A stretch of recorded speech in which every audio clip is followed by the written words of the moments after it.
So, hello everyone, and welcome back to my channel.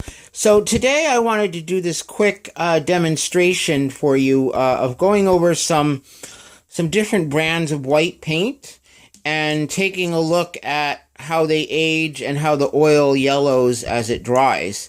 Because linseed oil does yellow as it ages, but it should, in a good quality paint, do so fairly slowly. So the change is only noticeable over, many, many decades. And as you can see, I made a chart here with different brands of different whites to test to see. And the chart was made on January 21st of 2015. So this chart is about 2.5 years old. And the top row in each sample is just plain straight out of the tube. And then the other two rows are mixed with a couple of different mediums just to see if that had any effect on the way the paint changed over time. But that didn't really affect it much. So it's kind of a non-issue at this point. I don't think it's been long enough for the mediums to show any change. But as you can see here, most of the whites on the top row are very nice. They have not yellowed really at all.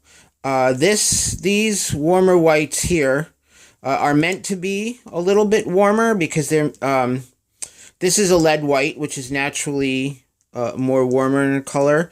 So this is aged a little bit to a sort of an antique white, I would call it. And this is the Blue Ridge Kremnitz white, which is a mixture of safflower oil and walnut oil. The best one, which is still white, is the Utrecht white, which is basically titanium white, and that's in safflower oil. Now, safflower oil does yellow less than linseed oil, but the flip side of that is it takes much longer to dry, and it makes a paint film that's not quite as sturdy and not quite as robust as linseed oil. So that's sort of the trade-off for the less, the quality that it yellows less. The Winsor & Newton Flake White hue, which is one of my favorite non-lead whites. If I'm going to use a white that's like a regular non-lead based white, like titanium, which is basically what this is, Winsor & Newton's Flake White hue is my favorite. And as you can see, it still looks like a lead white. It's a little warmer, but it hasn't yellowed. And this other one here is the Rembrandt Mixing White, which is also safflower oil. Now, the worst one of the whole bunch is Gamblin's Flake White Replacement. And this is why I've cautioned some of my viewers not to use this. Because look at this. That is white straight from the tube. And 2.5 years later, it looks like Naples yellow. And this one at the top, I didn't mix that with any medium or anything. That's straight out of the tube. That's what it looks like after 2.5 years. I mean, it's actually yellow. So, although I think Gamblin is a terrific brand, and I would highly recommend most of all of their other, regular oil colors, I would not use their Flake White replacement for this reason. Because it's ground in linseed oil, but even linseed oil shouldn't yellow like that. Because this Rembrandt titanium white is also linseed oil, but look at that one.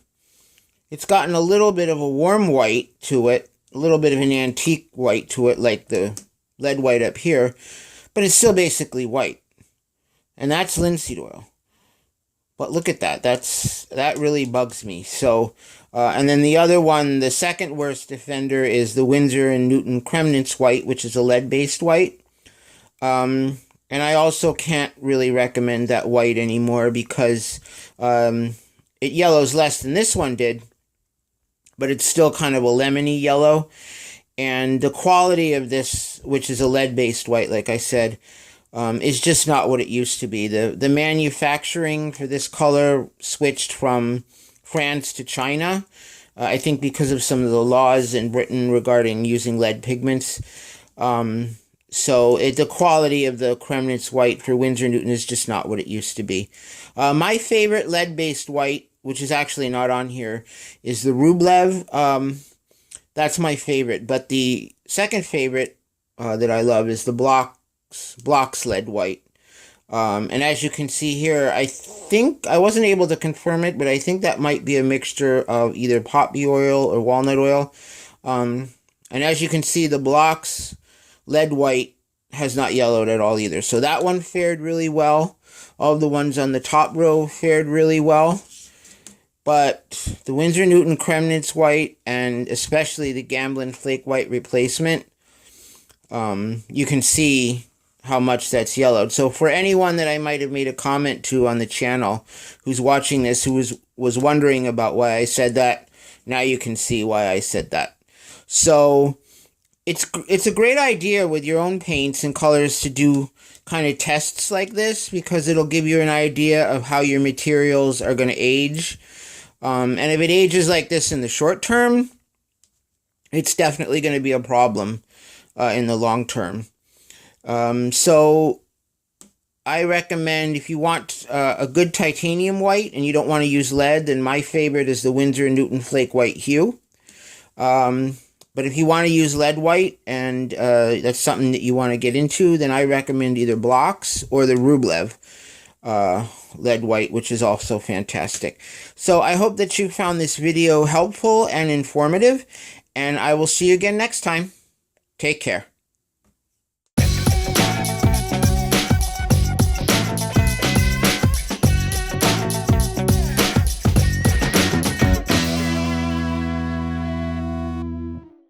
Thanks so much for watching. Go ahead and click on that subscribe button so you won't miss the next video. And why not spread the joy? Be sure to share my videos on your favorite social media. Don't forget to head on over to my website, walcottfineart.com, where you can see my art, read my blog, or when you join my newsletter list, you can win free art. Every month, I'll choose a lucky winner from my email list, and that person will receive a mini original oil painting. There's a chance to win every month, so be sure to sign up today so you don't miss out. Plus, you'll get my fun newsletter. See you next time!